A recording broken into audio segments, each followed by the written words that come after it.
We're holding a tractate in Nedarim, and Yaakov. It says in the title, all prophets were wealthy. Rabbi Yochanan said, we learned yesterday that a prophet has to have 4 qualifications. He has to be strong, wealthy, wise, and humble. Strong, wealthy, wise, and humble. All the things that you have. So you can be, a prophet, right? Yeah. So it says Rabbi Yochanan said all the prophets were wealthy. How do we know this? From Moshe, Shmuel, Amos, Yonah, we know that Moshe Rabbeinu was rich because Moshe defended himself, saying, I did not take a single donkey from anyone. When they complained about him, he said, I did not even take, I always relied, not relied, but I had my own wealth. I didn't have to take anybody from the community. Most people the rabbis, whoever, they work for the community, they get a salary from the community. Moshe Rabbeinu did not get any salary. Did not take a penny from anybody. I did not take a single donkey from anyone. Numbers 16:15, the book of the Bamidbar. If Moshe meant to say that he never rented a donkey without paying for it, it is a defense for Moshe to say that he is not a person who rents without paying for it. But Moshe was saying that he never needed to rent a donkey because he owned so many of them. Proof that he was rich. I guess today, a guy that owns many cars is a sign that he is rich. Back in the day, you owned many donkeys, you were rich. Maybe, the Gemara asked him, maybe he did not rent a donkey because he was poor and had no possessions, so that he did not need a donkey to carry them. The Gemara said maybe he didn't have anything to carry. But how do we know that he was wealthy? From the verse, carve for yourself 2 stone tablets. The sapphire chips are yours to keep. God gave him a stone, a sapphire stone, and he said, carve the tablets, and the chips are yours. Every time you carve diamonds, there is always a waste. The waste of the diamond. So the waste of the sapphires, God said to Moshe, you can keep it. And he became wealthy by keeping those chips. How do we know that Shmuel was wealthy? The prophet Shmuel. Because Shmuel said, here I am. Testify about me in the presence of God and in the presence of his anointed, which is the king. Whose ox, is asking a question. Whose ox have I taken? Whose donkey have I taken? If Shmuel implied that he never rented an ox without paying for it, does Shmuel have to tell us that he never rented anything without payment? Obviously not. Therefore, he must have meant that he never needed to rent an ox or a donkey because he owned them himself, which shows that he was wealthy. The Gemara asks, but maybe the reason that he did not rent a donkey was because that he was poor. So what proof do you have that he was rich? Right? You're in the financial business. You want to see net worth, right? You have to see the money.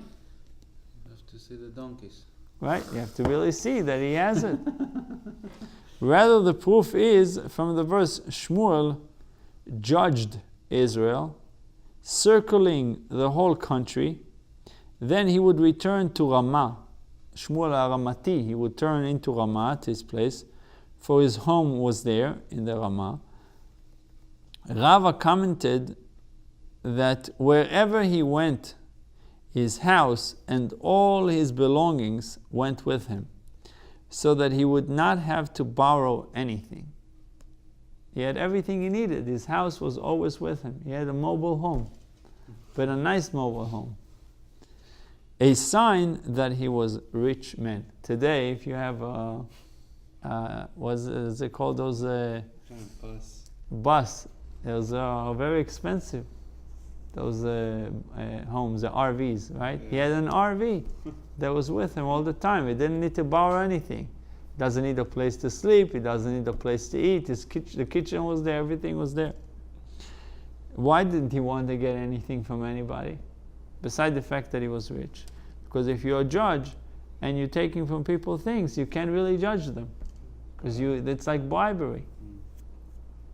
Rava said the things that are said in regard to Shmuel are greater than the things said about Moshe Rabbeinu. For about Moshe it says, I did not take a single donkey from anyone. Meaning, even for payment. But in the case of Shmuel, even if they insisted on renting him the animal without payment, he did not accept it. For it says, they said, you have not robbed us. You have not even taken anything from us when we wanted to give it to you. That's in the case of Shmuel.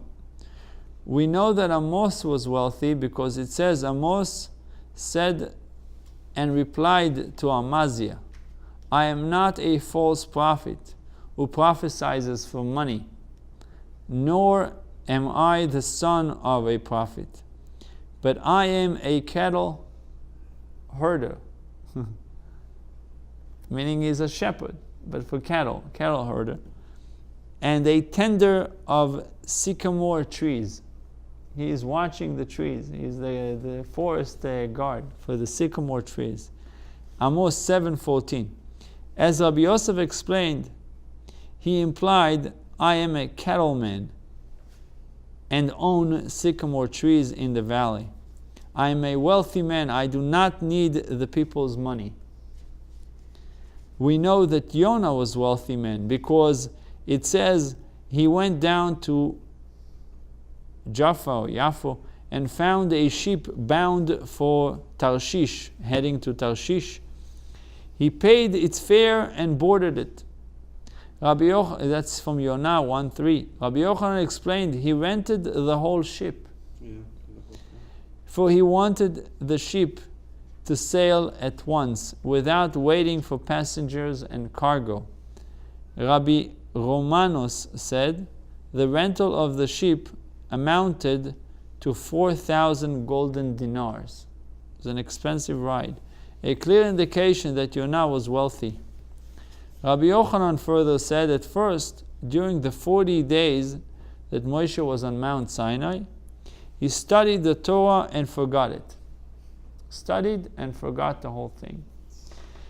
Because it is impossible for the human mind to absorb the entire content of the Torah in such a short time. Who can learn the whole Torah in 40 days? That's written in the Maharsha. Until God gave it to him as a gift. One download.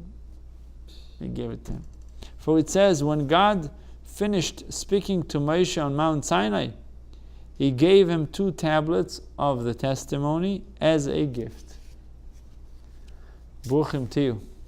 May we all get the gifts of God. Man, the chips will be happy. Chips. Man. Sapphire chips. We have it, we have it.